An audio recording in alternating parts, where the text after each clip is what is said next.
Mas lalo na ako excited, syempre, ang gagawa pa ng makakalaban natin. Correct. Kami ang Drag Queens of Malate! We are Mr. Pilipinas Worldwide! Excited na kaming rumampa sa Family Feud. Nanonood lang po kami before ng Family Feud and ngayon nandito na kami. Mas lalo na ako excited, syempre, ang gagawa pa ng makakalaban natin. Correct. I feel incredibly nervous about losing.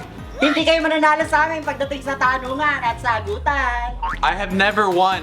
Been here 3 times. I've never won. Wow, I hope I win with the boys. It's the time, bro. We're gonna... Boys! Panalunin nyo kami, please. Kailangan- Kasi pag nanalo kami, bibigay din namin sa inyo. Sa inyo din mapupunta. Oo, promise yan. But I know if I believe in my team, that's all we need to win, baby. Yeah. Abangan nyo kami dito sa Family Feud!